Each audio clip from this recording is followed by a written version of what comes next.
Thousands of lives were suddenly ended by evil, despicable acts of terror. We saw the second World Trade Center disappear from the skyline. I can't imagine anything worse than this. This doesn't happen in America. I guess it does. This is LEX-18 News special Kentucky coverage. Attack on America. This battle will take time and resolve. But make no mistake about it, we will win. The federal government... America speaks up as the information and new pictures continue to roll in about a day many compare to Pearl Harbor. Good evening, I'm Lisa Kaplan. We'll join Richard Lom a little bit later. And I'm Kevin Christopher. A day after the worst act of terrorism in American history, we're learning much more about those possibly involved in the crime as the desperate search and cleanup effort moves ahead. Our complete coverage of the story begins with LEX-18 national correspondent Candace Gibson in New York. Good afternoon. Attorney General John Ashcroft now says the FBI has credible evidence the White House and Air Force One were targets in yesterday's terrorist attacks. It appears the plane that hit the Pentagon may have been intended for the White House. Also today, the FBI heavily armed FBI personnel stormed a Boston hotel searching a room there, and this news comes on a day when recovery efforts continue here at the Pentagon, where many workers are back on the job. But it's not business as usual. Fire and rescue crews contain the fires at the Pentagon, and efforts are made to shore up the heavily damaged area where a hijacked jetliner plowed into the headquarters of America's military. Workers here return to their jobs as bodies of the victims are removed. The Defense Department now says around 100 military personnel and civilians were killed in the Pentagon, and officials say they're not expecting to find any more survivors. At the White House, President Bush meets with his national security team early this morning.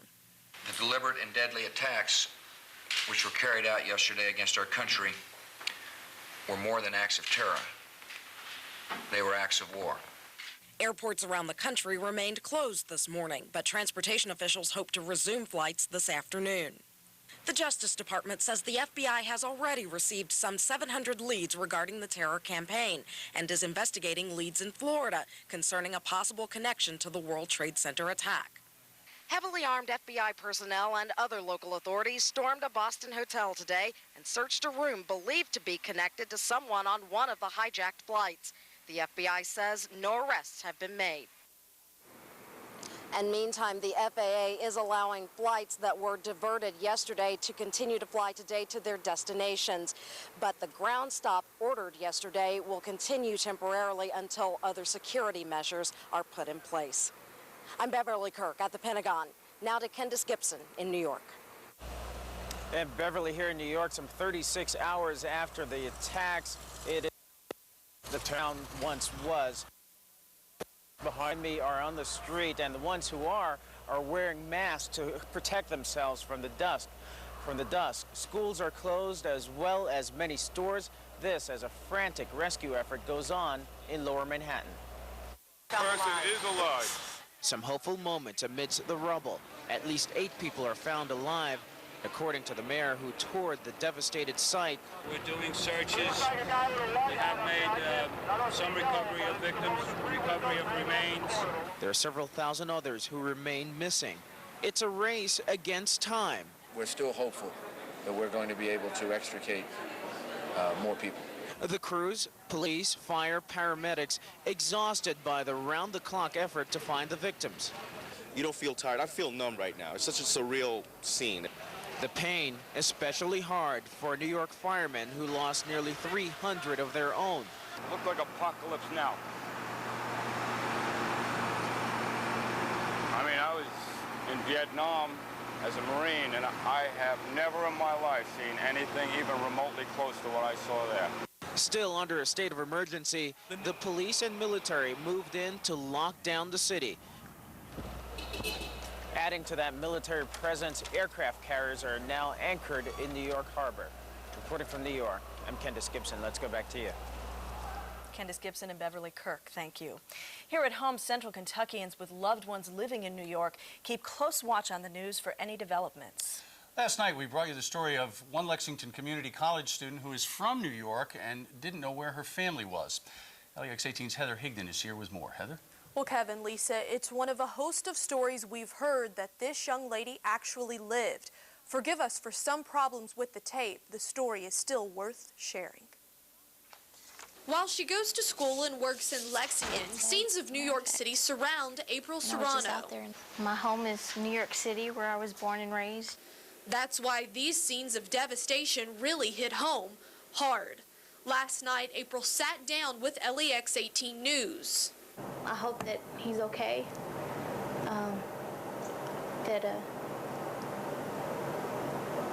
that we can make it through this if he's been injured seriously. Unaware of her family's well-being. Everything was going through my mind. If they were there, where are they? Are they caught in the rubble? Are they in the hospital? Questions finally answered today. Despite the damage, despite the tragedy, for April, there's relief. Her family is stunned but safe, one happy ending out of many tragic stories. But April says for every New Yorker, life has changed, and going home will never be the same. And you're still expecting it to see there, but it's not there. When I went home by bus, and that's the first thing I looked for was World Trade Center and Empire State Building, because I knew I was home. April says what hurts her the most is to know that she already has 2 daughters who will never get to see the World Trade Center towers, and that the piece of history was taken away for no apparent reason. Kevin. Heather Higdon, thank you. Kentucky volunteers from the Salvation Army out of Lexington are in New York City lending a helping hand. Yeah, about 45 minutes ago, I got Javier Alvarez from the Salvation Army on the phone. Here's his perspective from Lower Manhattan. We'll have that in just a minute. Let's instead pick up with a story from right here in Lexington regarding our airports. Exactly. America's airports are back in business today, but commercial planes are not in the air. LEX-18's Richard Lom is live in Lexington's Bluegrass Airport with an update on the situation. Richard? Lisa, here we go again. Apparently right now this airport is shut down. The airport itself isn't shut down. Excuse me, the airport is open. However, the flights are shut down. That's the case from coast to coast right now. Again, an indefinite suspension on all air operations. In fact, earlier today, as I was just saying, this airport was shut down for a security sweep. That was just one of many new regulations the FAA is imposing before it lets any airline or airport open up, slowing this process down even more. Putting the nation's airports back on track is taking a new twist.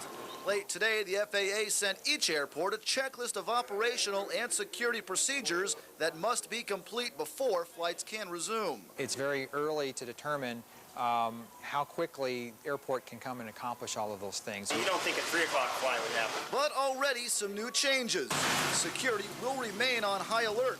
No more unattended vehicles in front of the terminal, and at one point everyone was evacuated so the facility could be searched. But it is not just the airports that are under the microscope. Just because the airport is fully able to accept flights and send flights doesn't mean any of the airlines are going to be able to do that. That's because each airline must also adhere to its own checklist before taking on passengers. Still, for travelers like Eric May, he's taking it in stride. I have no problems with the precautions that they're trying to take, especially with what just happened. And, you know, I'd say better safe than sorry. And there are some other changes we want to let you know about. Right now, no more curbside check-in. Don't have it here in Lexington, but other airports, no more sky cab. You've got to come on in and check in inside. Also, if you wanted to go past the security gates and see people off at the gate or meet people at the gate, can't do that anymore. Only ticketed passengers are going to be allowed through the security gate. Another measure in place. Of course, as we said, this is going to expect it to slow everything down, and we're told that the FAA will not actually open up complete service nationwide until all airports and all airlines are within compliance. I'm Richard Lom reporting live from the LEX-18 Mobile Newsroom. Back to you, Lisa. Imagine that'll take some time, Richard. Thank you. Well, as we mentioned, members of the Salvation Army out of Lexington are in New York tonight. Javier Alvarez is in Lower Manhattan right now. I spoke to him on the phone about 45 minutes ago. Javier, you are originally from Lexington. You actually arrived in New York training to be a Salvation Army officer. You got there early this morning. Give us a glimpse of what the area where the World Trade Center towers used to stand is like this afternoon. I can only call it organized chaos. We've got hundreds of service personnel that are going through the rubble. It's just a mess. Talking to some of the people that are working down there, it's a sense of hopelessness and grief they're working as quickly as possible, but really to no end because it's just such chaos. What is your role there now? Right now, the Salvation Army is down here trying to feed everybody that's down here trying to work. We're giving them water. We're also giving food support, prayer support, initializing blood drives that are so desperately needed out here. Give us a sense of just of the magnitude of the search and recovery effort right now. Boy, where do you start? We've heard reports beginning last evening that there were some 20 semi-trucks, 60 dump trucks, and untold personnel. As I stand here about 100 yards away from ground zero, that's exactly what it is. You've got a whole line about a mile up of dump trucks. You've just had about 20 ambulances go in. They've been ferrying bodies over to Ellis Island throughout the day. It's just been really a grim reminder of just how sad this really is. Javier Alvarez of Lexington and the Salvation Army, thanks so much for joining us from New York. Thank you. Javier, up there, of course, to train for a Salvation Army officer's position and thrust right into the middle of this search and recovery. Terrible coincidence there. Well, along with their anger over yesterday's tragedy, many Kentuckians are upset over a related problem, alleged price gouging at some gas stations. Kentucky's Attorney General is investigating those claims today, and LEX-18's John McGary has more. It's not quite dawn on the day after the attack on America. Signs on the pumps at this BP station at the corner of Eastland Drive and New Circle Road say they're out of gas. A larger sign shows what they'll charge when they get more gas. I think it's a crime. I think it's an absolute crime. I hope the Attorney General does do something about these gas stations. You know, they're simply gouging. Near I-75 on Paris Pike, this BP is also asking $2 for a gallon of regular unleaded. It's about 50 cents higher than the average price of a dozen or so other stations in the area. And this receipt from an angry customer of the Mini Mart at Lansdowne Drive shows he paid $2.26 a gallon yesterday. There's too many other gas stations in town that didn't jack their prices. In fact, one that I just bought gas at about an hour ago, I paid $1.37. Major oil companies like Mobil, Exxon, and, ironically, BP say there won't be an oil shortage except in the New York City area. While some Lexington gas stations report increased business, most don't seem to have jacked up their prices in return. This Circle 4 shell would appear to have no problems, but Attorney General Ben Chandler says he will prosecute any stations found to have violated state consumer protection law when it comes to price gouging. He says it is despicable that anyone would try to make an extra buck off the tragedy of terrorism. Covering the news in Lexington, John McGary, LEX-18 News. Now, the owner of the Mini Mart on Lansdowne called LEX-18 News and told us that $2.26 a gallon price was a mistake, and customers can bring in their receipts for a full refund. We have heard scattered reports of gas station clerks being abused by angry customers, and we should point out that cashiers might take your money, but they don't set the gas prices. From students camping out to a 4-hour waiting line, LEX-18 News has been monitoring your amazing outpour of support at the Central Kentucky Blood Center. LEX-18's Molly Grantham joins us live from there with some very important information if you've been thinking about giving. Molly, what's going on? Lisa, the blood supply is at capacity. New York is calling for a cease. All American blood centers across the nation are calling for a cease. The reasoning is this: once you give blood, you can't give again for 56 days. So if everyone in the country is giving right now, which for the first time is happening, no one will be available to give in 3 or 4 more weeks. Now, photojournalist Brian Gilbert and I have been back and forth between the blood center all day long, and we have heard some fantastic stories, really inspiring ones while we've been here. We want to share those with you now. Bagged blood piles up, testimony of how much people are willing to give. A lot of people here. They told us it's going to be a couple hours wait. But there are also gifts here you can't necessarily see. I had a gentleman come in with sacks of McDonald's to feed folks. One little lady sent in $2. People show up at the back door, businesses, to donate food. They're not here for the recognition. They're not here, you know, for the acknowledgement. They're here because they want to help. People like Kathleen Summers secretly giving out free massages. Oh, I hit a spot. To the volunteers working around the clock. I want to do something. What can I do? And this is the only thing. This is what I do for a living. I love it. And I know that people enjoy this, and it's a great thing to do for anyone, so here I am. Back in the thick of things, those waiting hours in this chair just to be able to lounge in this chair aren't impatient with the line. In fact, they're impressed. I was so excited to see that this many people came out from Lexington, even though we're so far from New York. It's been a couple of years since I've given it, but I thought, you know, people need it. But again, the overwhelming number of people present isn't the most impressive thing. Instead, employees say who is coming out and the little extras they're bringing is really the most heartwarming. Here's another story you may find really interesting.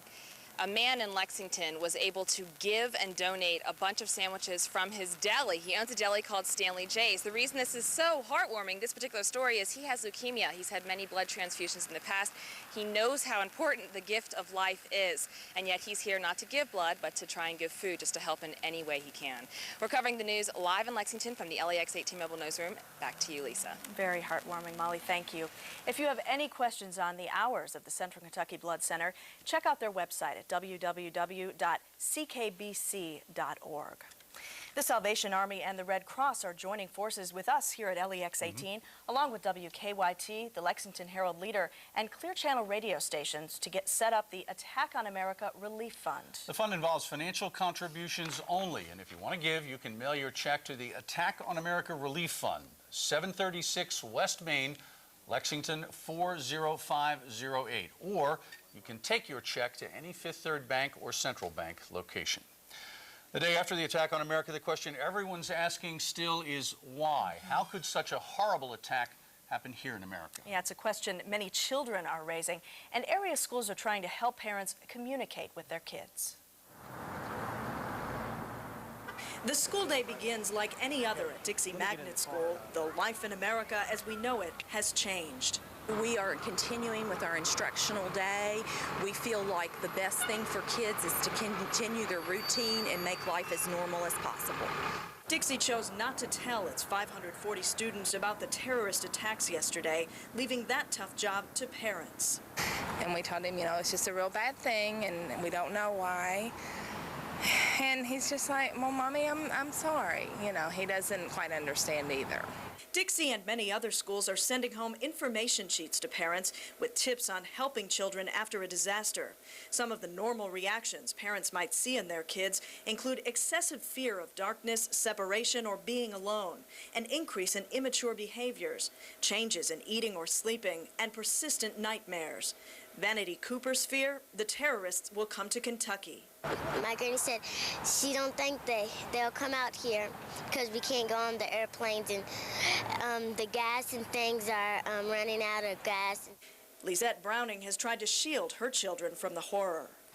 I really didn't want to invoke anything in them of fear or gloom. I just basically want them to have hope.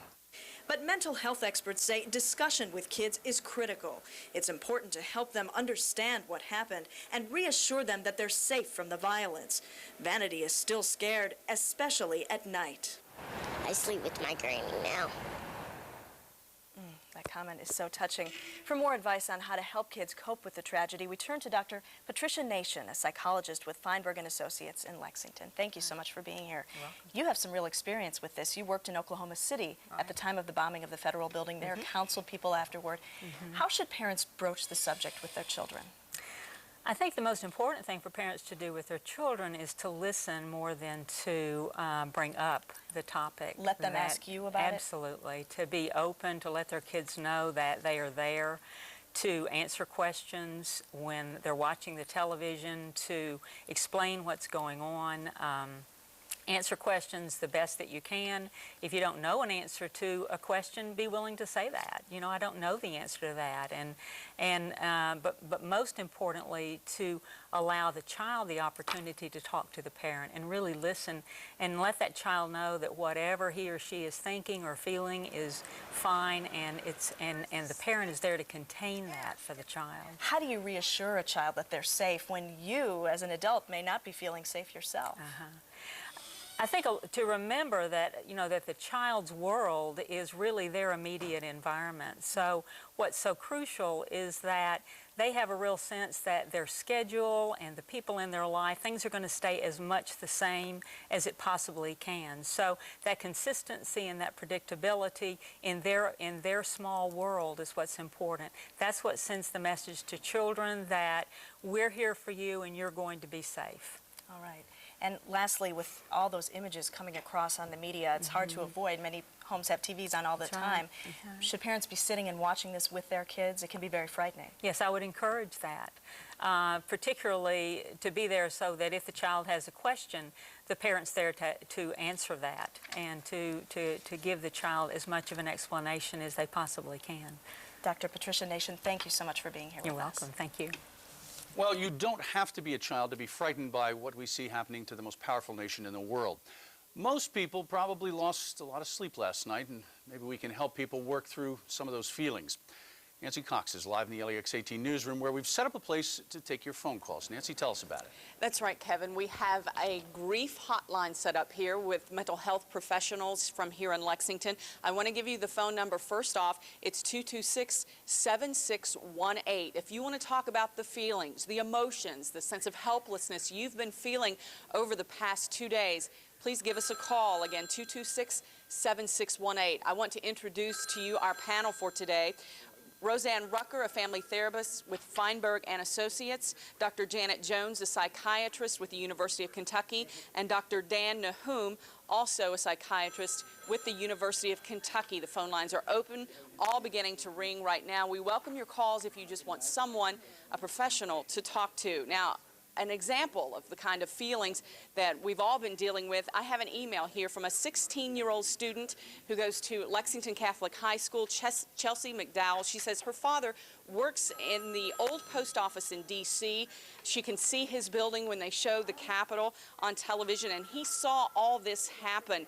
And he was actually talking to his daughter on the cell phone, and she heard the announcement come over a loudspeaker, "Evacuate, evacuate." For many hours, she didn't know if her father was alive or dead. Thankfully, this story had a happy ending. He is okay, but she talked about some of the visions, the nightmares that he may be having in weeks to come. You don't have to have a personal connection to be having those sorts of thoughts, those sorts of nightmares, because this certainly is a tragedy that affects us all. But if you'd like to talk to our mental health professionals, please phone us. We'll have 4 phone lines up and running here in just a moment. 226-7618. Back to you guys. All right, Nancy, thanks very much. Well, it is clear to everyone the terrorist attacks were carefully coordinated over months, possibly longer. And many government officials immediately began looking at known terrorist leader Osama bin Laden. He's one of the most wanted men in the world. Steve Swicegood has more.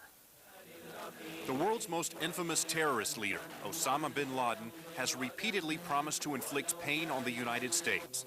Bin Laden is an exiled Saudi millionaire who runs a terrorist training camp in Afghanistan. Some of his operatives are said to be behind the first attack on the World Trade Center in 1993 and later the U.S. embassy bombings in Kenya and Tanzania. Just a few months ago, bin Laden's terrorist group released a video, apparently to recruit Muslim militants into the organization. It showed a future terrorist taking target practice and shooting at a screen showing former President Bill Clinton. The video indicated the group was responsible for the bombing of the USS Cole, an attack that claimed the lives of 17 Americans.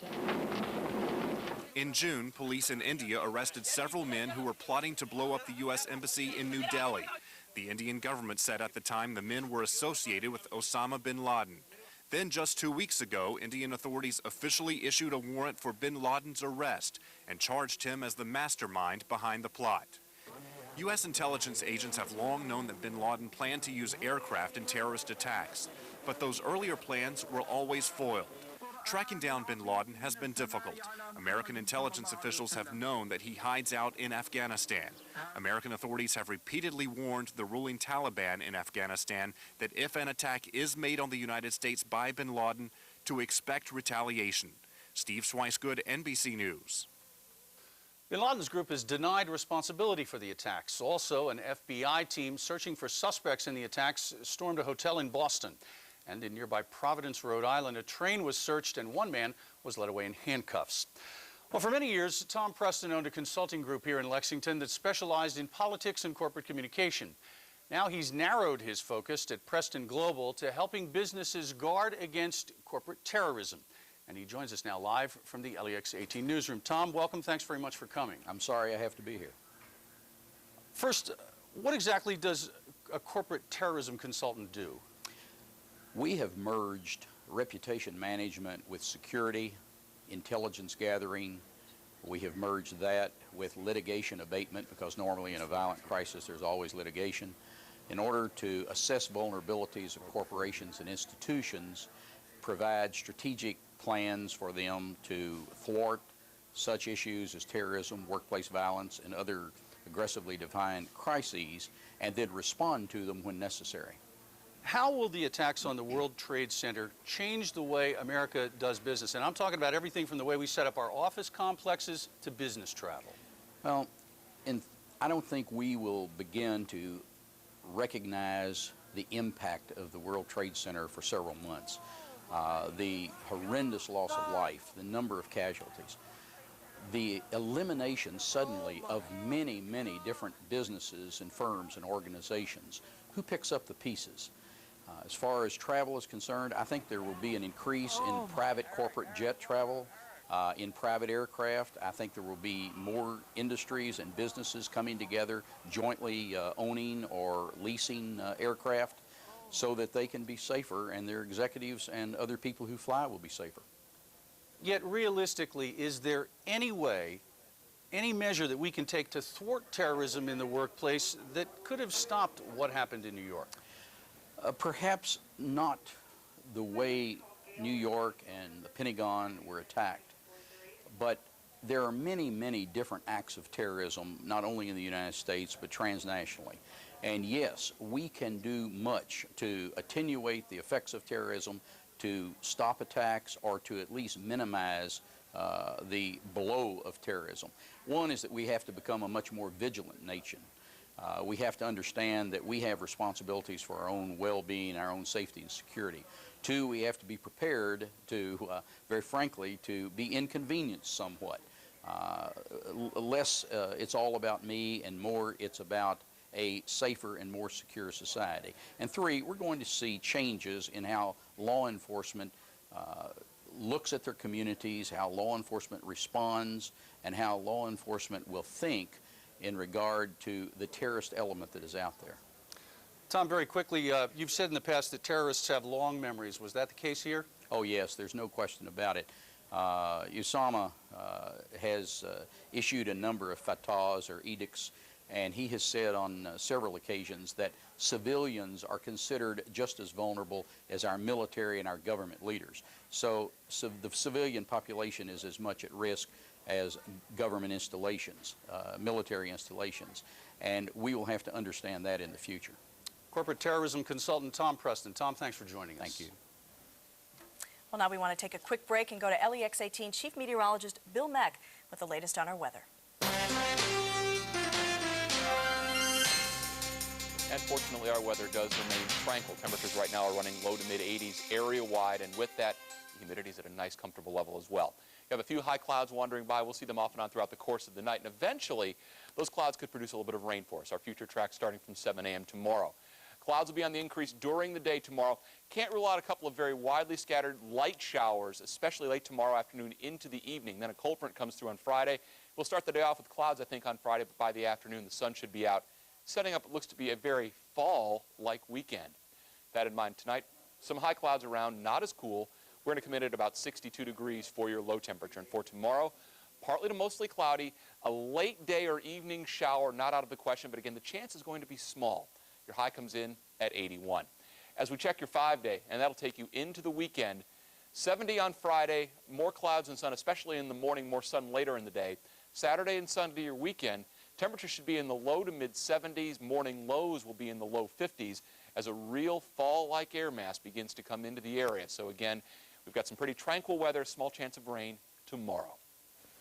Thank you, Bill. We're about to join MSNBC in progress. But we'll have another special edition of LEX-18 News coming up at 6 o'clock. And ahead, we'll take you back to the devastation in Lower Manhattan. Plus have the latest on the investigation into the attack on America. Plus, hear from 2 Central Kentuckians who witnessed the devastation firsthand and some relieved parents who can't wait to see their kids again. They should be back home after their school trip to our nation's capital was cut short by the attacks. We thank you very much for joining us. We hope you'll stay tuned to LEX-18, and we'll see you again in a half hour.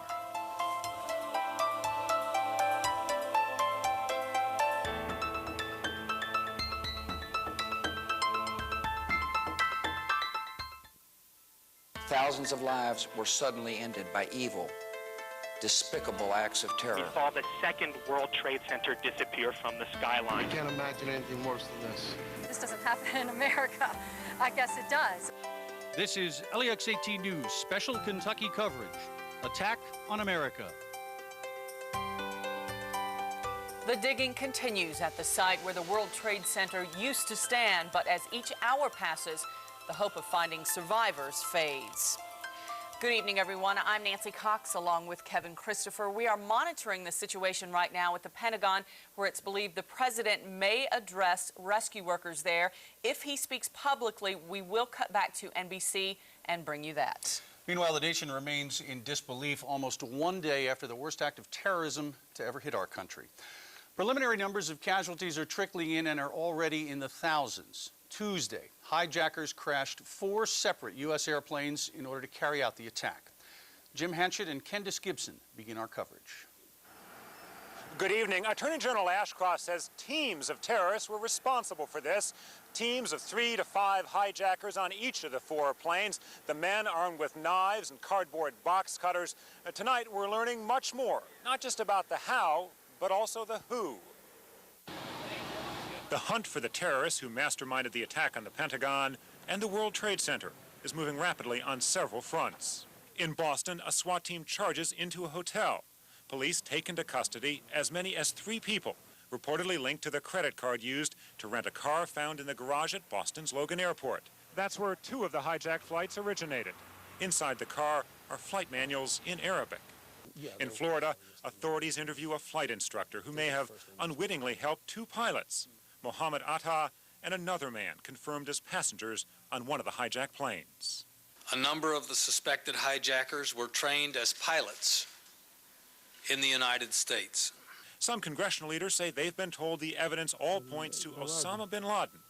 At the White House, the president doesn't name a suspect in what he calls, quote, an act of war. This will be a monumental struggle of good versus evil. But good will prevail. Across the country, most airports remain closed, virtually all flights still grounded. Back at the Pentagon, officials estimate the death toll will top 100. And there is no hope, they say. Victims are still alive in the rubble. Now, the Attorney General says the plane that hit the Pentagon actually was targeting the White House or Air Force One. And that's why the president was away from Washington for so many hours yesterday. Now, any minute now, we expect the president to come here to the Pentagon to inspect the damage for himself. That's the story here. For the aftermath in New York, let's go to Candace Gibson. Jim, and we're getting word right now of yet another building collapse. It is building number 5, and it was a part of the World Trade Center complex. It's not clear at this hour exactly how tall that building was, but it did collapse just within the last few minutes. This, as many crews were getting some leeways in trying to rescue some of those who are buried alive in Lower Manhattan. Person is alive. Some hopeful moments amidst the rubble. At least 8 people are found alive, according to the mayor who toured the devastated site. We're doing searches. We have made some recovery of victims, recovery of remains. There are several thousand others who remain missing. It's a race against time. We're still hopeful that we're going to be able to extricate more people. The crews, police, fire, paramedics, exhausted by the round-the-clock effort to find the victims. You don't feel tired. I feel numb right now. It's such a surreal scene. The pain especially hard for New York firemen who lost nearly 300 of their own. Looked like apocalypse now. I mean, I was in Vietnam as a Marine, and I have never in my life seen anything even remotely close to what I saw there. Still under a state of emergency, the police and military moved in to lock down the city. Adding to that military presence, 2 aircraft carriers are now in New York Harbor, and fighter jets can often be heard flying above the city. But for now, that's a story live from New York. I'm Kendis Gibson. Let's go back to you. And the search continues for the black box in Pennsylvania after a 757 from Newark Airport was hijacked and crashed. 45 people died in the last of the 4 terrorist attacks. The United Airlines jet crashed into the countryside, leaving an 8-foot deep crater and sending debris over 3 miles. Witnesses say the plane was flying low when it suddenly went into a dive, crashed, and exploded. Back here at home, we know her as a former Kentucky Miss Basketball from Scott County, a Purdue standout, and now a New York Liberty WNBA player. But her mother knows her as Camille, the daughter she almost lost in yesterday's attack. Though mother and daughter are still separated by states, Molly Grantham talked with them both this afternoon. By now you've seen it over and over, but WNBA player Camille Cooper witnessed it firsthand while walking down a Manhattan sidewalk. It's been a tough 24 hours, but, I'm doing fine. I'm alive. I'm extremely blessed, so I'm doing all right. Camille left her hotel right after the first plane hit. She was toting all her luggage on the way to an airport to fly home to Georgetown, Kentucky to see her mother. I saw the tower smoking, but I thought it was just a fire. And once I got to the airport, within 15 minutes, I found out it was a terrorist attack, and we had to evacuate. She said, Mama, I just was devastated. You could feel the debris, people screaming and hollering, and, And she said, Mama, I just kept on looking up, knowing that the Lord didn't bring me this far to leave me. Suddenly, Camille saw a man helping an elderly couple into a van. I flagged him down and asked him, where are you going? And he told me he was going far out. And I was like, it doesn't matter. Can I ride with you? And, he was like, don't you play for the Liberty? And he, drove me around for 4 hours trying to find a hotel. I ended up in Connecticut. Which is where she is now. However, she says she must venture back into the city in order to get home to Kentucky. It's a trip she's sure will bring back immediate reminders. It totally looked like a different country. I kept thinking, if I was there 5 more minutes, I would have been in the same situation. Covering the news in Scott County, Molly Grantham, LEX 18 News. And Camille says she will be driving back to Kentucky, that she has, quote, had enough of planes for a while. She's hoping to get back to Georgetown by Sunday in time to go to church with her mother. Ave Lawyer is from Lexington and works at Meridian Communications. She was in New York for a meeting and witnessed the attack on the World Trade Center. She spoke with Lisa Kaplan earlier today. And they were looking directly across at the World Trade Center, and both the towers were on fire. And I think it was like a few minutes after I got there, people just started screaming, and the first tower just crumbled. It was nightmarish. It truly was. It happened. It was almost like it was happening in slow motion. There was nothing explosive. There were no big explosions. It just sort of crumbled. And people were just standing there with tears streaming down their faces. To them, the World Trade Center is such a landmark and such a symbol for New Yorkers. To watch it just disappear was devastating. And then I think 15 minutes later, the second one went, and people were just in shock. People didn't know what to do, what to say, where to go. It was horrible.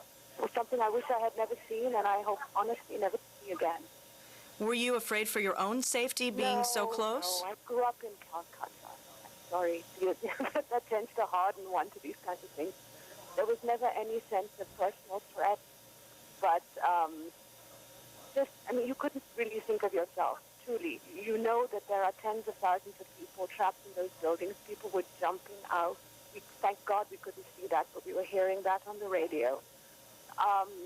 Waving little white handkerchiefs out the windows. It was tragic, and you knew that there was nothing that could be done for them.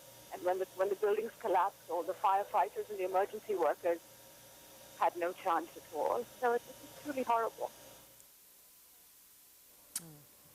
History tells us that adversity galvanizes New Yorkers in ways that, many of us can't fully comprehend, and I suspect that'll be the case this time as well. And all of America as well.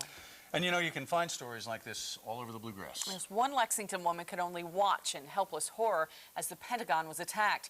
Her daughter-in-law worked there. Tami Kimball joins us live now from the LEX-18 newsroom with the outcome of this story. Tami. Well, Nancy and Kevin, Dora Sanford isn't sure which section of the Pentagon her daughter-in-law worked in, and that made seeing the attacks on the Pentagon even more terrifying. Concentrating on work at her beauty salon has been hard for Dora Sanford. She's been riveted to her TV set since the terrorist attacks began. The Trade Center had my attention. And the only thing that I could say was, oh God, have mercy. Lord, have mercy. What's going to happen next? She got her answer a few minutes later. When they said the Pentagon, I just went all to pieces because I knew that's where she worked. She is daughter-in-law Carmen Hamilton. Married to Dora's son Kim, she's an Army major stationed at the Pentagon. And I said, oh my God, where is she?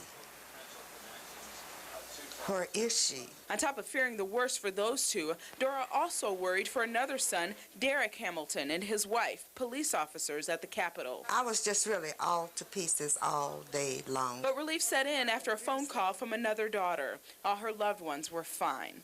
Carmen wasn't at the Pentagon. She'd scheduled a doctor's appointment for Tuesday. I said, praise the Lord. But Dora's praying for others who didn't make it, while she praises God for her family's safety. It just fills me up.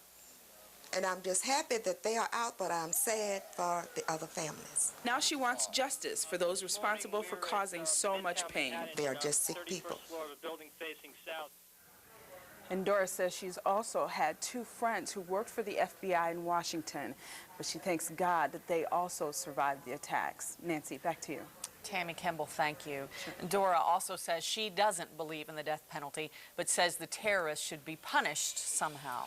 Some Lexington parents and families are very happy tonight. A group from Sayre School was touring the Pentagon when the third plane crashed there. Tonight they're arriving back in the Bluegrass. Chris Lupien joins us live with more. Chris? Well, Kevin, about 40 high school juniors from Sayre School are still en route back to Lexington from Washington, D.C. They should be back here in about an hour or so. Now, early yesterday morning, school officials say a bus dropped the students off to take a D.C. Metro ride into the capital city. After the crash at the Pentagon, the city was shut down and there was no contact whatsoever with the students. Now, school officials are breathing a sigh of relief, knowing their students are okay and en route back home. We feel a whole lot better knowing they were, number one, out of the district, number two, that they are now on the road back to Kentucky. It became very clear to me as head of school, and I think to everybody, that in a crisis like this, people want their children with them. 4 or 5 o'clock this afternoon, the school heard from the students. They are en route back from Charleston, West Virginia, is where they took a break to fill up the buses, and they should be back here around 7:30 this evening. So for now, we're covering the news live in Lexington from the LEX-18 mobile newsroom. Back to you, Kevin. That will be quite an emotional reunion. Thank you, doubt. Chris. And, you know, even Central Kentuckians who never set foot in any of the areas hit still feel connected. With the attack making constant headlines, this is the hot topic of conversation. Heather Higdon joins us now with more on that. Heather. Well, Nancy, Kevin, Lexington is abuzz with talk about what happened yesterday, but with new concerns today. It's a downtown that stands just as it did the day before, only different. Flags fly half-staff as news of tragedy greets walkers around every corner. Still can't believe that we actually saw what we saw yesterday. It's a scene we won't soon forget. With symbols of remembrance, friends sit taking a break as best they can. The mood is very somber. Everyone is very sad today, and our hearts go out to all the families and the victims that were involved in such a tragedy. From downtown restaurants to downtown streets, we work to express what words alone can't describe. I am proud to be a citizen of America. With Old Glory flying high, Russell Mendez displays his red, white, and blue, a salute to neighbors. Everybody that I've run into and all the people I know, everyone has stopped and given each other a hug and said, you know, if I haven't told you before, I love you, you know, I'm glad that I know you. But a different reception for Majabin Radufen's family. Mainly I was concerned about my brother who goes to university in Indiana. And he goes to an environment where it's very closed-minded folks are there, and he was harassed quite a bit. A prejudice directors at Lexington's Race Relations Center fear. And that's one of my fears, for people here to be safe, and for all Americans, including Arab Americans, to be safe in spite of all that's happened. And all that could come. I said a special prayer for all the families last night, you know, and just hoping that, you know, we'll all be able to deal with this. It's times like this when everybody is an American, and we realize that we all are Americans, and this is not just, it's not just about the people in New York, it's about all of us. The main theme from the conversations I heard today was this, that we are all in this fight together and that we should do everything that we can to support each other during this time. And Nancy, Kevin, that's very true. Oh, yes, a lot of people have been calling saying display those flags. That's right. It's a great idea. Thank you, Heather. You know, perhaps we use this word a little bit too much in our business, the word shock, but of course the attacks on the World Trade Center and the Pentagon have really been shocking for every American. It's only, I think, beginning to set in today. And for many people, a good part of yesterday was spent in tears. Other people couldn't even sleep last night. But one thing is for sure, we all need to be able to work through our feelings. Lisa Kaplan is live in the LEX-18 newsroom, where we have set up a place to take your phone calls to help you do just that. Lisa. That's right, Nancy. The number to call is 859-226-7618. Again, 226-7618. We've organized a panel of mental health experts from here in Lexington to take your phone calls. Now the phones are ringing. It's sort of quieted down at the moment, but we were getting quite a few calls earlier. We have here Dr. Patricia Nation, a psychologist with Feinberg & Associates, Roseanne Rucker, a family therapist also with Feinberg & Associates, Dr. Janet Jones, a psychiatrist with the University of Kentucky, and Dr. Daniel Nahum, also a psychiatrist with the University of Kentucky. They're here to take your calls, to answer your questions, ease your fears, whatever emotions you may be experiencing right now. They're here to help talk you through them. It certainly helps to have someone to talk to about this. Let's talk right now to Roseanne Rucker, again a family therapist with Feinberg & Associates. And Roseanne, give us an idea about the calls you've been receiving this evening. Okay, a number of the people who have called, well, the one thing that they have in common is that they're angry. Angry about what's happened, how they feel that they've been invaded in a sense, that their home has been destroyed, their sense of safety and familiarity. Anger, I imagine, is a normal, typical emotion at a time like this. What are some other emotions people are experiencing? Some people will be in shock. They'll be kind of numb, won't even know what they're feeling. Maybe anger, maybe sadness, maybe feeling overwhelmed. Any number of emotions are normal at a time like this. Do you encourage people to talk to somebody about what they're going through? Oh, absolutely. Being able to talk to someone, for most of us, is just therapeutic in itself, having someone listen, whether they know what to say or not. And if you're on the other end of listening, just being there, being open to what they're saying and supportive in any way that you know how. And if you find that your emotions are more than you can handle on your own, be sure that you're seeking out help. You don't have to do this alone. Roseanne, thank you so much. And we thank you for being here. We thank all of our panelists. And again, we encourage you to call. Our phone bank here will be open until 7:45 this evening. Back to you. Lisa Kaplan, thank you very much. Our state forensic anthropologist, Dr. Emily Craig, could be headed to the devastation. Craig tells LEX-18 News that she's a part of DMORT, a network of national forensic specialists who are activated in these types of situations. She says that she's been activated and is now a federal employee, but says she can't make any other statement to us except to say she is trying to clear all her cases now active here in Kentucky. The Central Kentucky Blood Center is thanking people for rolling up their sleeves, but they say they're worried that too many donations now will mean a shortage later. So they're asking you not to donate because supplies across the country are plentiful right now. The CKBC says since donors must wait 56 days between donations, they'd like for those of you who haven't given to give in the next 2 weeks. Well, many of the airports are open, but that doesn't mean many flights are getting off the ground. And in addition to this feeling of people being stuck, the airlines themselves are facing financial problems because of yesterday's attack and the FAA shutdown of all airports. Richard Lom joins us now live from Bluegrass Airport with more on this.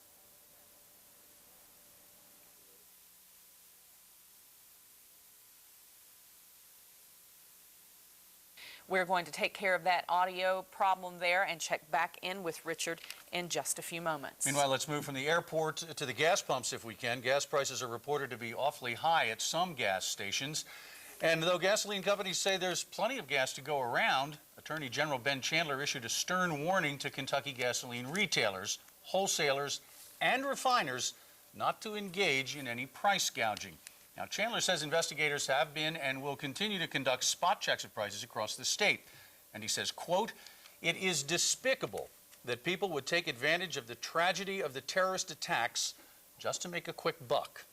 Just this morning, we have over 50 reports from across the state of stations that have jacked up their prices to as high as $4. And not only are these businesses ripping off their fellow citizens, they are misleading consumers by indicating that supplies of gasoline are going to be unavailable, end quote. As we know, many people across the nation have been touched by this tragedy in a very practical way, with airlines being grounded. For more on that and how it's affecting these airlines economically, let's go back to Bluegrass Airport now and Richard Lom. And of course, the big concern in all of this is, will this make ticket prices go up? Only time will tell. Of course, we'll let you know. Reporting live from the LEX-18 Mobile Newsroom, back to you, Nance. Averaging some 3,000 flyers a day, gift shops and restaurants mean big bucks for the Bluegrass Airport. Typically, you're pretty busy. Yes. This can't be good for business. No. Terrible. For Oralee Ritchie, this temporary shutdown is costing a bundle. With an airport staff of about 1,000 employees, officials say the absence of passengers is putting a serious crunch on concessions. Many airports rely on that heavily to help, keep everything going and to keep the cost low for the airlines. And this will be felt throughout the industry. The big question is, just how bad will things get? After all, say experts, this shutdown couldn't have come at a worse time. This has been a particularly slow time in the economy for airlines. Many airlines are not reporting profits as they have in the past, and they are particularly mindful of what the economy is doing to their business. This isn't going to help them. Richard Lom reporting from Bluegrass Airport. If you're traveling and need to call, you probably do need to call, rather, or log on to your airline's website for information about your flight. Well, the commanding general of Fort Campbell and the 101st Airborne says tighter security at the post is likely to continue for many weeks. Major General Richard Cody says yesterday's attacks in the U.S. should serve as a wake-up call for all of America. Right now, only authorized personnel are allowed on the base. Traffic has been backed up all day. The backup was 4 miles long at one point this morning. Only one gate is being used, and every vehicle is being checked.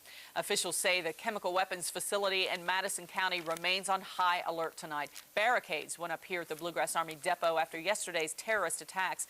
Officials at the depot tell LEX-18 News things have been slowed by the extra security checks, but there have not been any problems. Meanwhile, Kentucky's largest state office building is evacuated not once, but twice today, though officials say that's really nothing new. Frankfort Police spokesman Steve Clark says 1,500 people left the Human Resources building as a precautionary measure after 2 telephone bomb threats. He says bomb threats are not unusual at state office buildings, and it's standard procedure to get everyone out. We don't have time for this, and it's really cruel, real cruel joke. Can't do your work when we have to come down constantly, and I'll try to get out of the building. And the worst thing, how about if it isn't a joke? Clark says everyone is being a lot more cautious because of yesterday's attacks.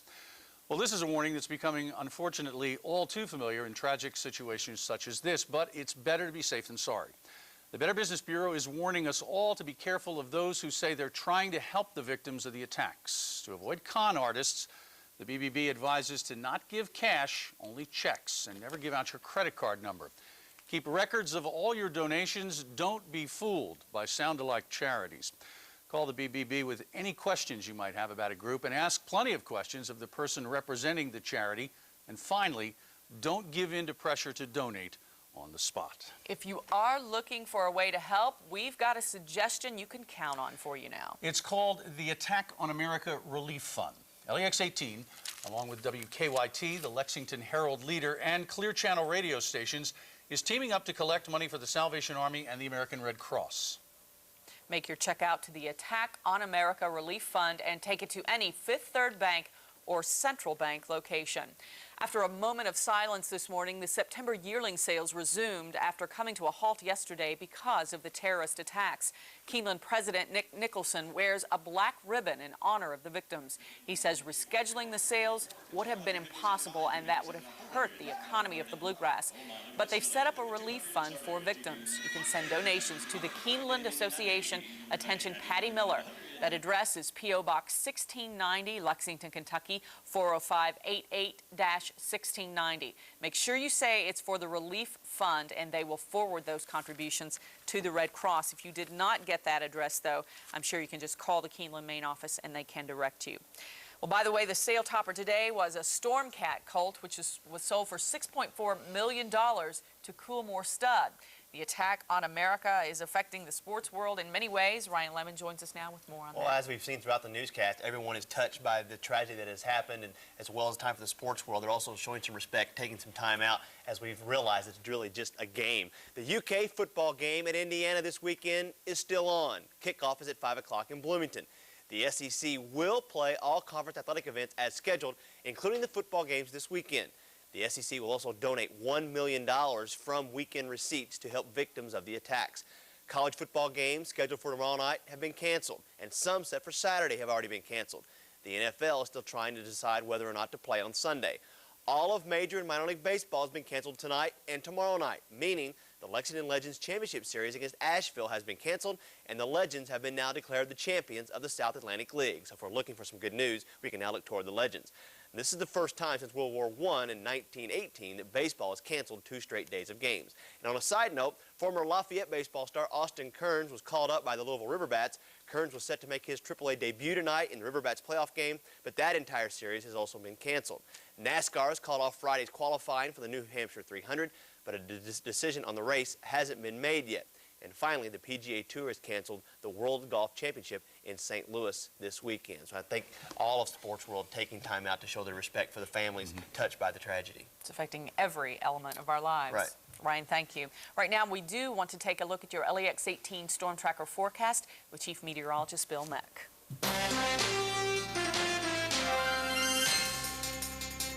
And fortunately, our weather does remain tranquil. First thing we'll do is show you what it's like outside now. In that, we talk about temperatures that are running upper 70s and low 80s. It's been a very pleasant day today, and that is certainly something that we can take some solace in the fact that it has been quite nice out there. You got 82 in London, 82 in Jackson. The 88-degree mark in Somerset is the warm spot, and look at Lexington right now. We sit at a very comfortable 83 degrees. The humidity remains nice and low, so again, a very nice afternoon. You see some high clouds wandering. You see them up here running through the Ohio Valley. Those clouds are out ahead of the main cold front, which sits up here to the north. The future of that front will play a role in our weather. We'll start you at 7 a.m. tomorrow. There's that band of clouds sitting up there to the north. That drops southward as we go through the day, combining with just a little bit of moisture coming up from the south.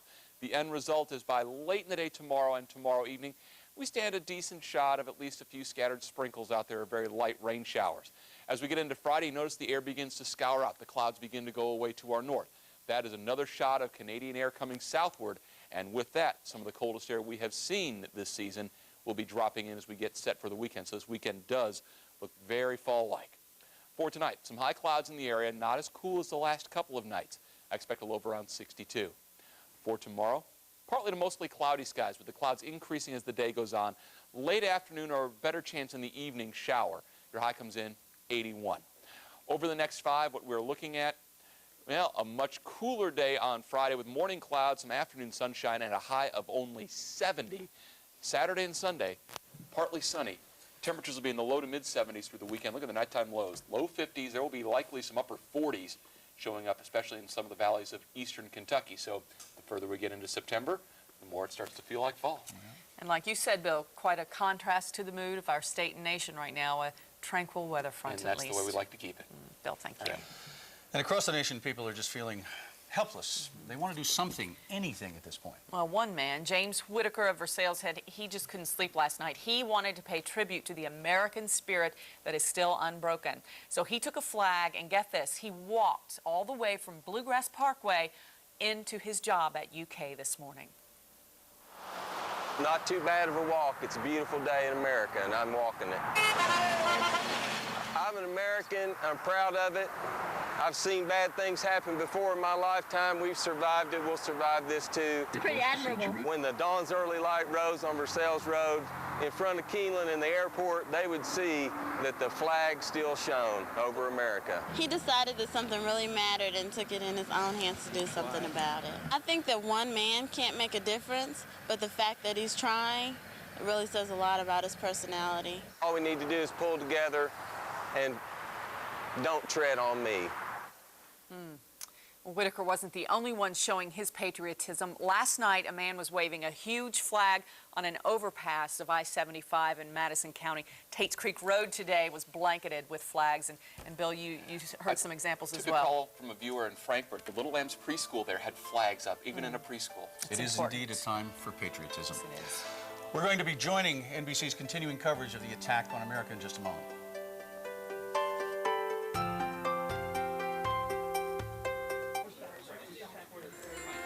These acts of mass murder were intended to frighten our nation into chaos and retreat. But they have failed. I cannot believe that people would hate so much to do something like this. Pentagon was hit by an airplane. We're evacuating the airport. They hit the buildings and some of the people died, and we're praying for them. It's just too overwhelming. We're now seeing a time where literally anything goes. You don't feel like you're safe? No, I do not feel like I'm safe. Thousands of lives were suddenly ended by evil, despicable acts of terror. We saw the second World Trade Center disappear from the skyline. I can't imagine anything worse than this.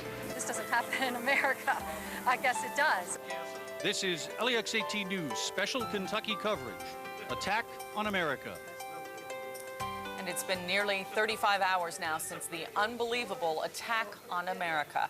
I'm Nancy Cox. And I'm Kevin Christopher. Thanks for joining us for this special local coverage. We will return you to MSNBC coverage coming up in just a few moments. But first, we want to update you on a story we first told you about yesterday.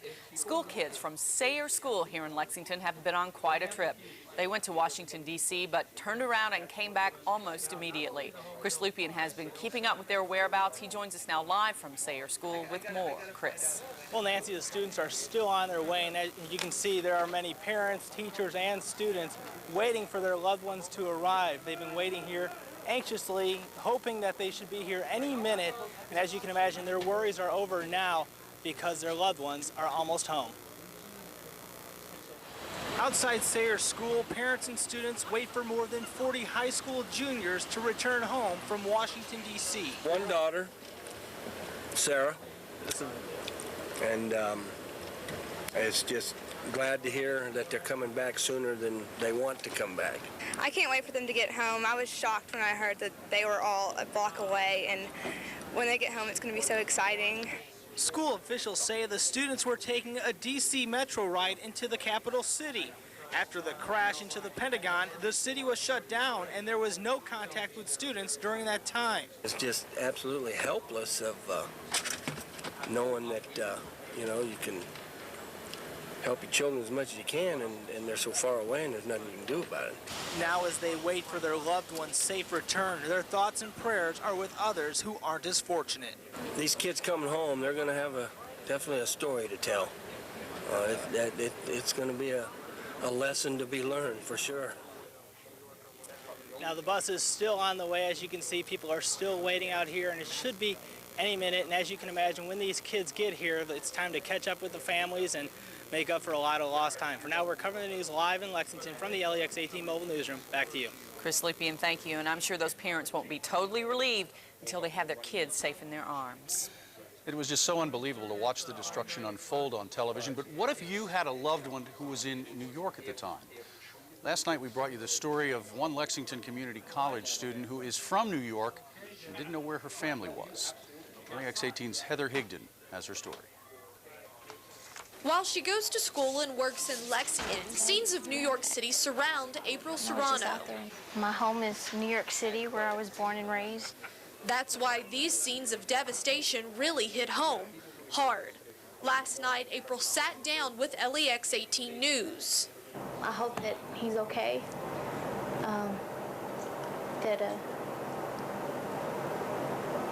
that we can make it through this if he's been injured seriously. Unaware of her family's well-being. Everything was going through my mind. If they were there, where are they? Are they caught in the rubble? Are they in the hospital? Questions finally answered today. Despite the damage, despite the tragedy, for April, there's relief. Her family is stunned but safe. One happy ending out of many tragic stories. But April says for every New Yorker, life has changed, and going home will never be the same. And you're still expecting it to see there, but it's not there. When I went home by bus, and that's the first thing I looked for. Was World Trade Center and Empire State Building, because I knew I was home. It was Heather Higdon reporting. Now, April says what hurts her most is to know that she already has 2 daughters who will never see the World Trade Center towers, and that piece of history was taken away for no reason.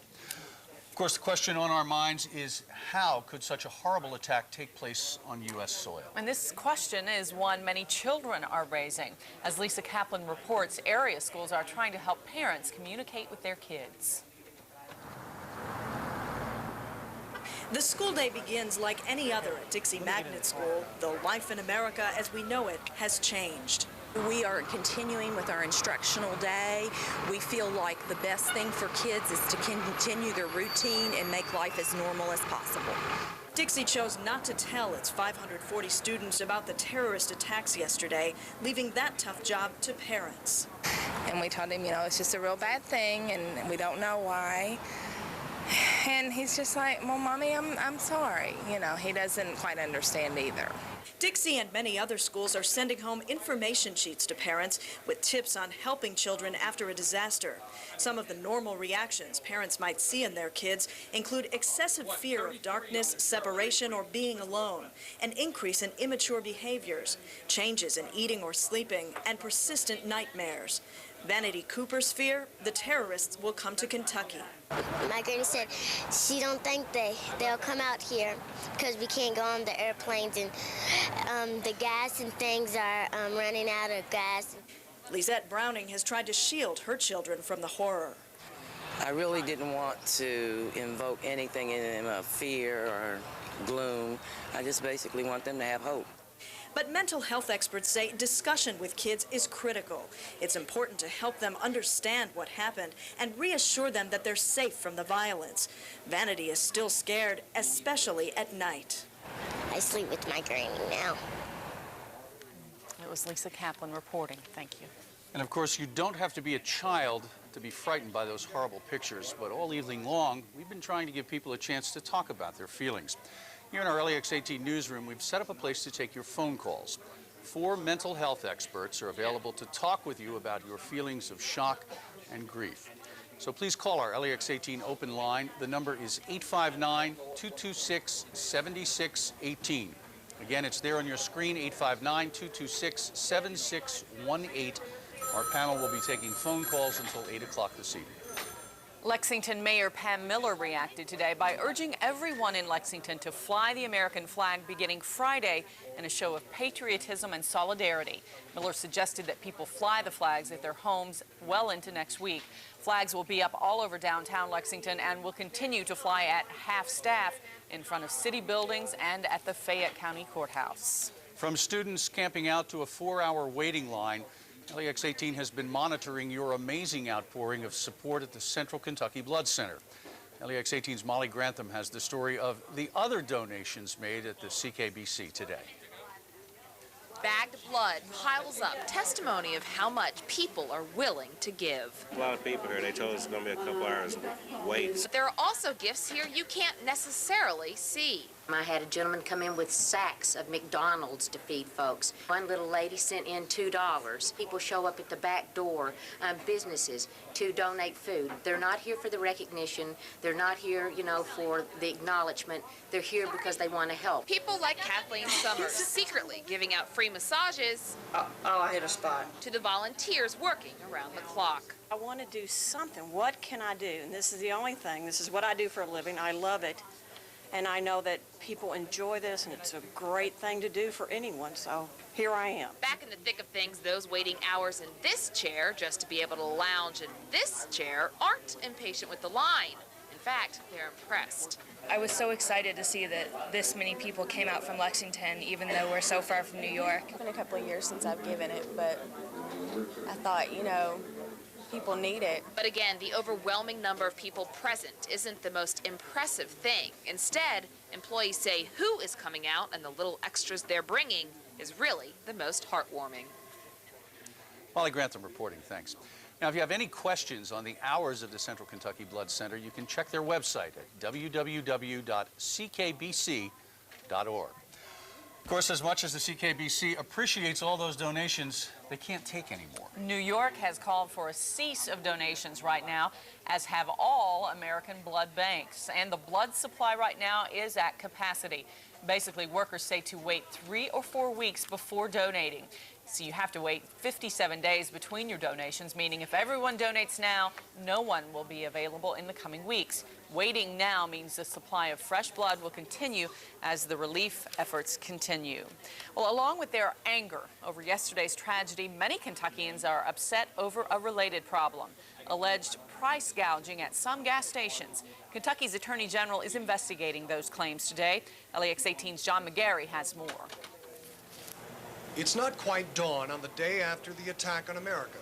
Signs on the pumps at this BP station at the corner of Eastland Drive and New Circle Road say they're out of gas. A larger sign shows what they'll charge when they get more gas. I think it's a crime. I think it's an absolute crime. I hope the Attorney General does do something about these gas stations. You know, they're simply gouging. Near I-75 on Paris Pike, this BP is also asking $2 for a gallon of regular unleaded. It's about 50 cents higher than the average price of a dozen or so other stations in the area. And this receipt from an angry customer of the Mini Mart at Lansdowne Drive shows he paid $2.26 a gallon yesterday. There's too many other gas stations in town that didn't jack their prices. In fact, one that I just bought gas at about an hour ago, I paid $1.37. Major oil companies like Mobil, Exxon, and, ironically, BP say there won't be an oil shortage except in the New York City area. While some Lexington gas stations report increased business, most don't seem to have jacked up their prices in return. This Circle 4 shell would appear to have no problems, but Attorney General Ben Chandler says he will prosecute any stations found to have violated state consumer protection law when it comes to price gouging. He says it is despicable that anyone would try to make an extra buck off the tragedy of terrorism. Covering the news in Lexington, John McGary, LEX-18 News. And the owner of the Mini Mart on Lansdowne called LEX-18 News and told us the $2.26 price was a mistake. And customers can bring in their receipts, if you still have them, for a full refund. And we have heard scattered reports of gas station clerks being abused by angry customers. We should point out and remind you, those cashiers merely take your money. They don't set the gas prices. Well, the attacks have put so many people on edge, and today in Frankfort, Kentucky's largest state office building was evacuated not once, but twice. Frankfort police spokesman Steve Clark says 1,500 people left the Human Resources building as a precautionary measure after 2 telephone bomb threats. He says bomb threats are not unusual at state office buildings, and it's standard procedure to get everyone out. Clark says everyone is being a lot more cautious because of yesterday's attacks. And many area Muslims are also receiving threats, death threats.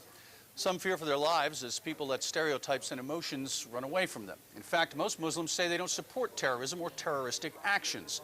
One woman has more than just her ideals to turn her away from terrorism. Her sister was a passenger in one of the planes that crashed yesterday. I'm mad at him, if in fact it was him. I wanted to hurt him. I mean, he killed my sister. Besides individual Muslims denouncing the attacks, government officials from several Middle Eastern countries have also condemned the actions. The attacks, though, have still left many of us feeling so helpless. But there is a way you can help. It's called the Attack on America Relief Fund. LEX-18, along with WKYT, the Lexington Herald Leader, and Clear Channel radio stations are teaming up to collect money for the Salvation Army and the American Red Cross. Make your check out to the Attack on America Relief Fund and take it to any Fifth Third Bank or Central Bank location. Right now, though, we want to return you to MSNBC News, already in progress. We'll have much more tonight on LEX-18 News at 11. Join us then.